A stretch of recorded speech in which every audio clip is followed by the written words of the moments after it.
words for him that are going to make me eat my words. But right now, I don't need. Right now, he's the Buff Bagwell of their NWO. See, the thing is everybody's in this phase with him right now where they don't like him, but they don't see that that's the point. You know what I mean? No. I don't like when people say that. You should know that better than anybody else, Paystee, because there's people that I know I don't like for the right reasons, and there's people I know I don't like for the wrong reasons. I mean, he's Sammy young. Guevara, He's I young. just don't like because he doesn't do anything for me. He's not entertaining. Miz is entertaining as somebody you don't like. You didn't like Sammy G versus Cody? I thought that was a great match for the debut of NXT TNT. First of He's all, very fluid in the ring, and that's what First of all, I didn't watch the first episode because they didn't give me a reason to. And second of all, no. I don't want to watch either of them because I'm not a huge Cody fan either, and he doesn't fucking come up when it comes down to it. So, no. I'm going to say I didn't like the match, and I didn't even see it. All right. Well, honestly. No, yeah. But I know you're not a big fan of Cody. Yeah, I like him for what he does, but yeah. We need to move on to the injury report, though, Paystee. Yes, we do. Kicking it off, Ember Moon will be out of action for a decent length of time with either an ankle injury or, even worse, an Achilles injury, which is really nasty, as it can leave a superstar out for close to a year. Yeah. An ankle injury wouldn't be nearly as bad. While WWE still hasn't come out to confirm the injury as of yet, Ember Moon is not among the wrestlers eligible for Friday's WWE draft, which does not look good for her unless there's no injury and she's going back to NXT, which then looks very good for her. That would be great, but yeah, for somebody who they've really dropped the ball on, this doesn't help at all. This screams Hideo Itami, you know? Yeah. Oh. It screams a numerous amount of NXT call-ups that were called up at the wrong time. It does. And I think the problem is I don't think that they wean them in enough. I think they go from being in indies or whatever. Vince sees them in the ring and likes their in-ring work, but never gets to know their character work, so never establishes that in their main roster career. Well, that's true, but I'm talking just injuries alone. You go from working your indie dates or whatever, you know, your New Japan dates or whatever, and then you go to NXT and you don't travel. You work from Florida. Every now and then you go to a couple places that aren't too far from Florida, but nonetheless, you don't do a lot of traveling. You don't do 6 matches a week. And then they call up to WWE, and then when they call them up to WWE, they do 6 matches a week. The first one's in New York, the second one's in Sacramento, the third one's over in Maryland, the fourth one's over in Oregon, the fifth one's in fucking Florida, and the sixth one's in Texas. Yeah. And you got to get yourself to all those places. Yeah, so your entire recuperation time is crammed in a car. Yeah. Yep. Well, I mean, WWE is still cutting back on house shows, which is a good thing for superstars. I think they should cut them out altogether. I think it's pointless. All the way around, it's pointless. Yeah, I think it's a good thing for superstars, and I think it's a good thing monetary-wise, because I don't think nowadays they make as much money. Yeah, now they can afford fireworks again. For now, while AEW is still big. I'll tell you what, the first fucking week that WWE NXT beats fucking AEW Dynamite, there's no more pyro that week. They're like, oh, we got him. Come back to pyro. Did you see the new SmackDown setup yet? Yeah. No. Oh, I like it. Did you see the Raw one? The Raw is just, it's like a half pipe, basically. It like blends from the wall to the floor. And I mean, I seen the Raw Rainbow Road stuff that they did, but I didn't see it where it was something actually like on it. No.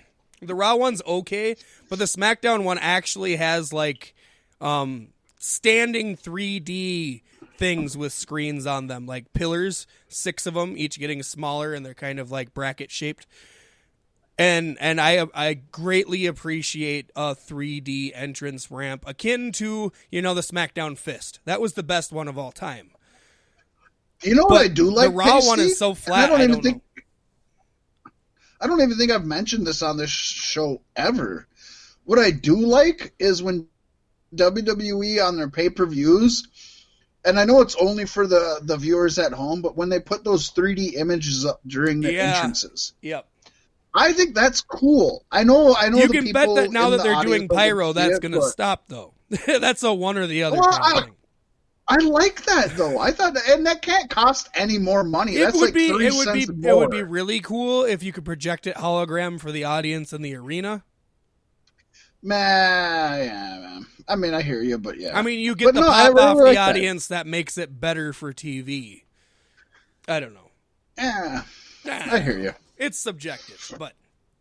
Speaking of better for TV, Sasha Banks is way better for TV, but she suffered an injury during her Hell in a Cell match, which we thought was amazing against Becky Lynch.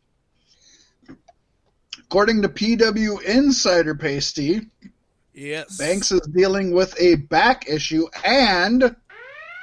Meltzer. Oh, shit. Meltzer. That must mean Dave Meltzer. Dave Meltzer noted on Wrestling Observer Radio that Banks and WWE are trying to keep things hush while they await more information on how serious the situation is. Meltzer adds that Banks is telling people she did not, emphasis on the did not, suffer a concussion, but did not give any explanation on what else it may be. Huh. Yep, let's hope it's minimal, because it's been good having her as a heel back on the scene. Oh, she just got back. Honestly, yeah, any more of these gaps is just going to crush her career in WWE. For real, because she just got back. I feel like she's already been injured and out enough that WWE should have given up on her already. But like I said, I also think that WWE is telling them they're going to build them up to be stars, her and Bayley both, and a bunch of other people, Rusev being one as well, and then pulling the rug out from underneath them in the most horrible and embarrassing ways. WWE's got fucking piles of rugs in their fucking storage shed. It's ridiculous how many rugs they have sitting there just waiting to pull them out from underneath town. Yes, it's a fire hazard. It's disgusting. It's like a fucking furniture warehouse fucking sale. It's just amazing. They've got waving inflatable arm flailing tube men all over. It just sucks. Just tube men and rugs. That's all it is. Oh my god. PW Insider reports that Samoa Joe has been out of commission lately due to a broken thumb. There is currently no timetable for his return, but I don't expect Joe to be out for all that long. Obviously, this isn't a major injury, and he's expected to compete again as soon as it heals up. And God, please send him back to NXT too. I don't want to see him get hurt anymore. What I think is weird is everybody noticed or everybody was outraged and boisterous about Bray Wyatt being improperly used throughout his tenure in the first run. But now that they're doing it to Joe, it's just like we're used to it. We should be more outraged about it. But he is better than half the roster. Easy. He's better than Bray Wyatt. He's fat. He's literally up there with AJ Styles and Seth Rollins. Yeah, he should be in your top 4 guys. Yep. But God, I think he's won like Paystee. 3 matches. It's sad. It's but you know what? That's been his whole career outside of ROH. ROH seems to be the only. I hope he leaves WWE and goes to Ring of Honor and finishes his career in Ring of Honor, because they're the ones that promoted him, made him a beast, made him a monster, heavyweight champion, pure champion, and it all went to shit after that. Yeah. Yep. It's sad. It is sad. Um, It's going to get more sad. But something else that's sad is Kushida re-aggravated the wrist injury that he had during the main event loss to WWE UK champion Walter. Oh my God, what a great match. Now technically on a day-to-day status list. So as great of a list, or as great of a match as it is, that's a great list. He's out, but he shouldn't be out for long. It's, again, a day-to-day. Oh, that list is almost as great as the list of Jericho. The best list. Did you see that match? Go watch that match if you haven't seen that match. I have not seen that match, but I might go. I don't watch WWE UK. Kushida took Walter or to NXT the fucking UK walls, man. But I will took go him to the that. limits. It was beautiful. It was on NXT. It was the main event of this week's NXT. Okay, I'm going to watch that tomorrow. Yes. Because I love both of them. Yeah, it was a match I never knew I wanted to see, and I loved it. It was great. Well, you don't think of those two in the same sentence. Really, Kushida the Time Splitter is a completely different wrestler than Walter, who is a very grounded pound sort of German Walter. And honestly, I kind of expected this to be a squash match going into it, but it was a long match, and it was a good match. It's a good match. Yes. We're not done with injuries yet, though, buddy. The not-so-immortal Hulk Hogan is set to undergo back surgery soon. That's right, folks. He needs a bacchiotomy.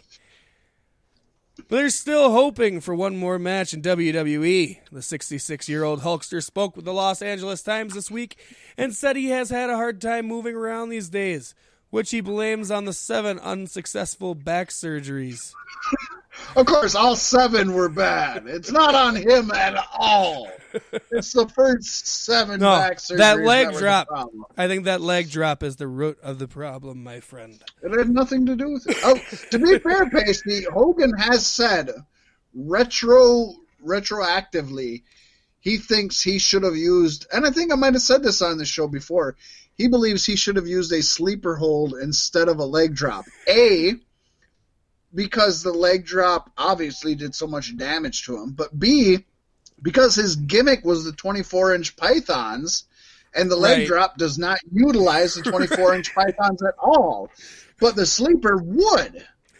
Well, that's the thing, man. The legs will do it to you. You don't want to tussle with the pythons. Unless you're tussling with, oh my God, why do I blank on his real name? Terry Bollea. Terry Bollea. How the fuck that never happens? Oh, his penis. Those pythons are a little bit less. A little bit less. He doesn't have his Terry Bollea's pythons aren't as big as Hulk Hogan's pythons, brother. That's it. That's in a court fucking document. Honestly. That's great shit. I love it. Yes. I love Hulk Hogan. I've got nothing negative to say about him. Fuck him. But regarding one more match, Hogan said he's had talks with Vince McMahon about a ring return, possibly at WrestleMania 36 next year. Hogan said, I talked to Vince, and I said I really don't know if I could live with myself, knowing my last match was with TNA.